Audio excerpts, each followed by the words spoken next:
Hi అండి, నమస్తే. ఈరోజు కూడా ఒక మంచి వీడియో అండి. ఈ వీడియోలో ఈరోజు ముక్కోటి ఏకాదశి రోజు పూజ నేను ఎలా చేసుకున్నానో చూపిపోతున్నాను. అప్పుడు ముందుగా అందరికీ ముక్కోటి ఏకాదశి శుభాకాంక్షలు అండి. అయితే అందరూ ఏం చేస్తున్నారండి, బాగున్నారా? నేను చాలా బాగున్నాను. మీరు కూడా బాగుండాలని ఆ వెంకటేశ్వర స్వామిని కోరుకుంటున్నానండి మనస్ఫూర్తిగా. అందరూ బాగుంటేనే, అందులో మనం ఉంటేనే బాగుంటుంది కదండి. ముందుగా ఛానల్కి ఎవరైనా కొత్తగా వచ్చి ఉంటే ఛానల్ సబ్స్క్రైబ్ చేసుకొని షేర్ చేసి కామెంట్ చేయండి. ఇంకైతే నేను ఇంకో స్వామి అమ్మవార్లను అయితే ఇలా ఒకే దగ్గర పెట్టుకొని ఈరోజు పూజ చేసుకుంటున్నానండి. తర్వాత ఇక్కడ చిన్న విగ్రహాలను కూడా ఉంటే పెట్టుకున్నానండి. ప్లేట్ పెట్టి దాంట్లో ఒక పీట మీద పెట్టుకున్నాను. తర్వాత స్వామివార్లందరికీ కూడా చక్కగా పూలతో అలంకారం చేశానండి. నేను ఈరోజు అంతా చూపించలేదు. ఇంకా అందరికీ అలంకారం చేసుకొని దీపాలు పెట్టుకున్న తర్వాత ఇంకా వినాయకుడికి, సుబ్రహ్మణ్యం స్వామికి అందరికీ పూజ చేసుకున్న తర్వాత అప్పుడు స్వామివారికి పూజ చేసుకున్నానండి. ఇంకో దీపాలు పెట్టుకుంటున్నాను సుబ్రహ్మణ్యం స్వామికి. నేను రోజు పెడతానండి సుబ్రహ్మణ్యం స్వామి ముందు. ఆయన మా ఇంటి ఇలవేల్పు.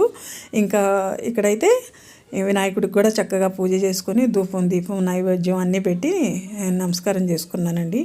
మనం ఏ పూజ చేసినా వినాయకుడికి పూజ చేయాలి, ఎలాంటి విఘ్నాలు రాకుండా చూడతండ్రి అని ఆయనకి మొక్కోవాలి ముందే. తర్వాత వెంకటేశ్వర స్వామికి ఇంకా గంధము, కుంకుమ, అక్షంతలతో పూజ చేసుకున్నాక తులసి దళాలంటే స్వామివారికి ఎంతో ఇష్టం కదండి. ఆ తులసి దళాలతో కూడా చక్కగా పూజ చేసుకున్నాను. గోవింద నామాలు ఉంటాయి కదా, అవి చదువుకుంటూ చేసుకుంటే చాలా మంచిదండి. ఇంకా తులసి దళాలతో స్వామివారికి పూజ చేసిన తర్వాత అప్పుడు లక్ష్మీదేవికి కూడా పూజ చేసుకున్నాను. ఎందుకంటే స్వామి అమ్మవార్లకి ఇద్దరికి చేస్తేనే మనకి ఫలితం అండి. స్వామి ఒక్కరికే చేస్తే కానీ మనకి ఏ ఫలితం ఉండదు. ఎందుకంటే స్వామి గుండెల మీదే ఉంటుంది కదా లక్ష్మీదేవి. అమ్మవారికి కూడా చేసుకుంటేనే చాలా మంచిది. అందుకే నేను ఇద్దరిని పెట్టుకున్నాను ఈరోజు పీట మీద. ఇంకా అమ్మవారికి అయితే నేను కుంకుమ పూజ చేసుకున్నానండి. ఓం శ్రీమాత్రే నమః అనుకుంటూ చేసుకున్నాను. అది మామూలుగా మేము రోజు కూడా జపం చేస్తాము. అండ్ శ్రీమాత్రే నమః అనుకుంటూ 108 సార్లు చేసుకోవచ్చు. చాలా మంచిదండి ఇలా చేసుకుంటే కానీ.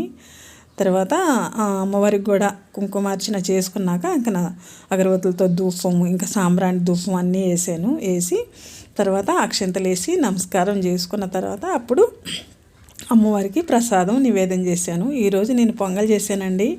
ఆ పొంగల్ అయితే చూపించలేదు, ఎప్పుడు చేస్తుంటాను కదా. పొద్దున్నే అన్నీ చేసి పెట్టుకుని పూజ కాడ కూర్చున్నాను, ఇంకా లేకుండా ఉంటానని.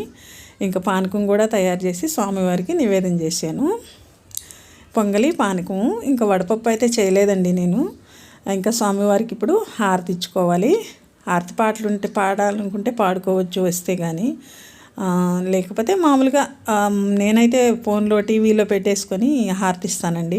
బాగుంటుంది అట్లా ఇస్తుంటే. మనకు రాకపోయినా మనం కూడా దాంతో పాడుతూ చక్కగా టీవీలో వచ్చే పాటతోటి మనం కూడా పాడుతూ హారతి ఇస్తుంటే చాలా బాగుంటుంది.